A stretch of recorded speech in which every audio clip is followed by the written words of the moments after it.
Welcome back. Now, a campaign named #Save Namibia is calling for international solidarity and to assist affected communities in these times of COVID-19. Well, joining us in studio to shed more light on this campaign is Natalia de Almeida, a co-founder of the #Save Namibia campaign. Natalia, very good morning to you. Thank you so much for being here this morning. Good morning. Thanks for giving us some space. It is a pleasure. It is a pleasure. Firstly, let's start with how this idea for this #Save Namibia campaign came about. Well, we are all aware of the situation that currently the country and we, the people who live in this country, are facing. Yeah. So basically, that's a call, an emergency get-together of the Namibian society. So from individuals to people from every corner of Namibia, to get together and join hands and join efforts to try to face the effects of this pandemic. You come from a humanitarian background. Perhaps tell us a bit about yourself, and the work that you've done in the past year. I always have been somehow involved in social projects, and 10 years ago, when I came to Namibia and fell in love with this country and its people, starting assisting with some projects, Etosha area, then as well here, Katatura area, and I've created together with my husband a small organization called African Unicorn, which mainly assists children and elderly people, from babies at the maternity as well, mummies, so here and there, always to support the vulnerable people. Fantastic. And now you've come up with the Save Namibia campaign. Well, about last week, together with some friends, the concerns start arising. We are running out of everything in hospitals. True.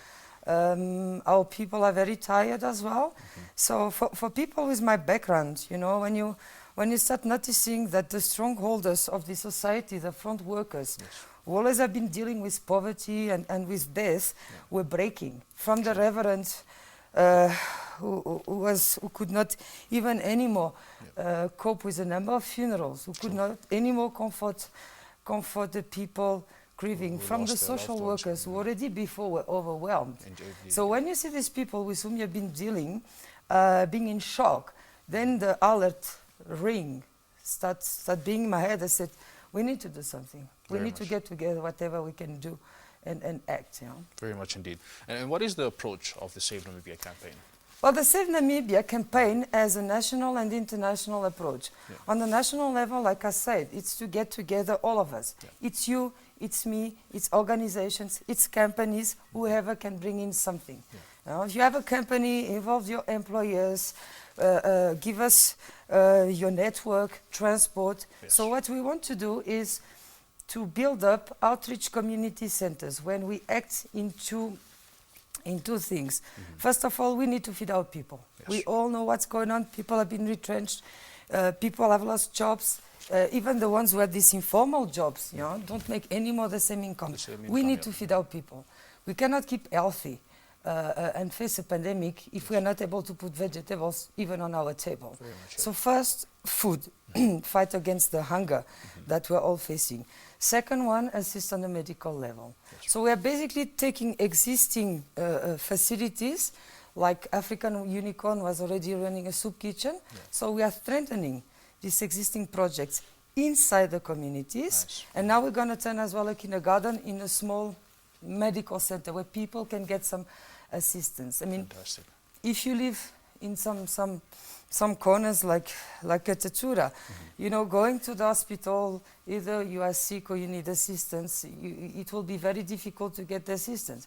You need taxi money. We know people are running out of money. Very much. And like I said, to get food. So it's bringing these services closer to the people, to the community, inside. So all over the country, and we have been quite overwhelmed with already volunteers contacting us, willing to run this small project within the communities which they know as well.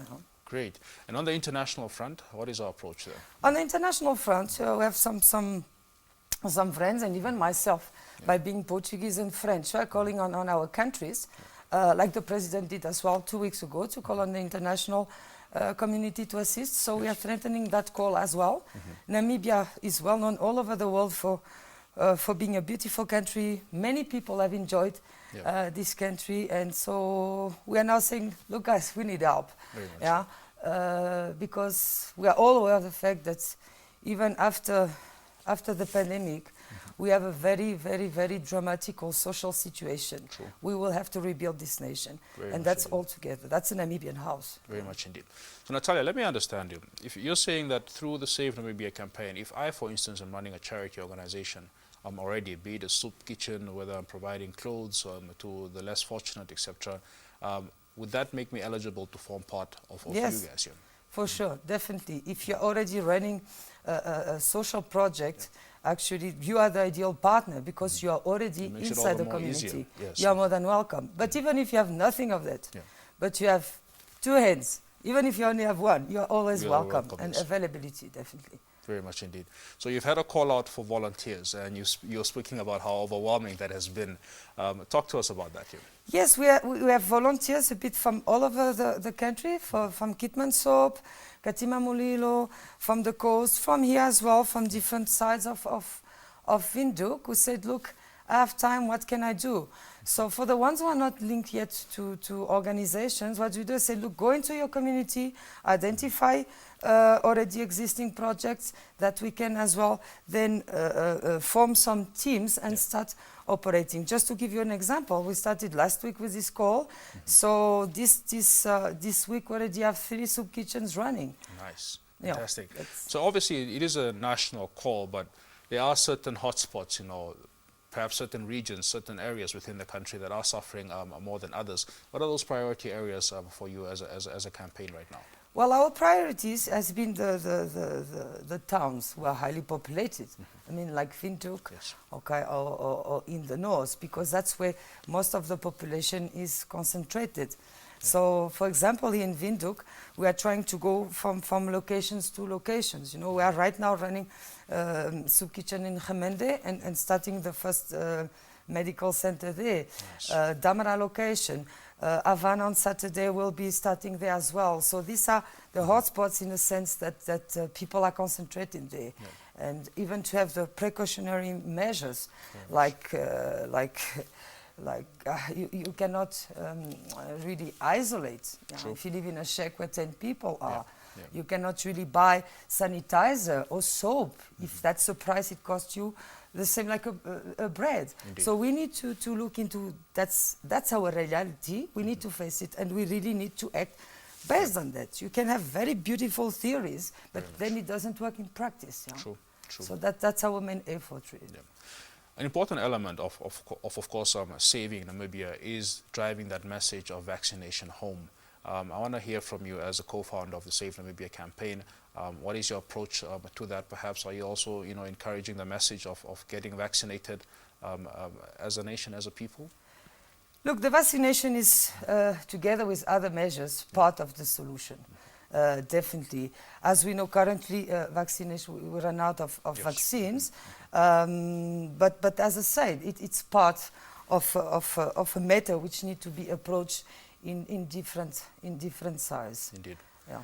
Natalia, what does your itinerary look like for the coming weeks? What are some of the big projects, undertakings that you will be busy with here?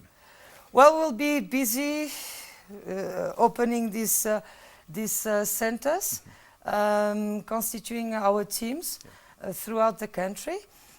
This is for sure an emergency call, an emergency effort, but let's be positive and look into the future. There will be the basis as well to then keep these outreach community centers for future. Like I said, we will have to rebuild this nation.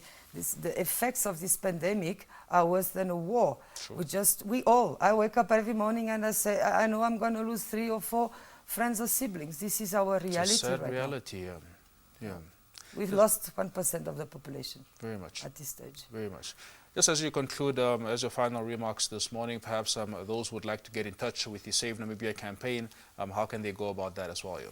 Well, we have already a Facebook page called #Save Namibia. We will have very soon as well a website. And follow up on these pages, and all the contacts are there. We really make a call. We know the the industry is suffering, but on companies and on individuals. Look, whatever you can bring, whether it's a carrot or 2 potatoes, it always helps if we have thousands of them. Very much indeed.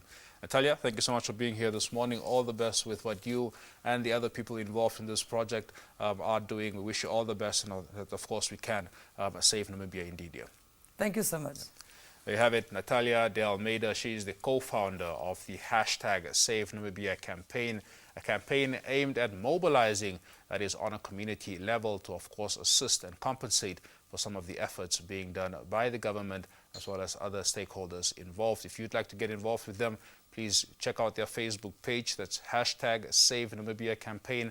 And of course, you too can play your part as a responsible and caring Namibian. Do stay with us.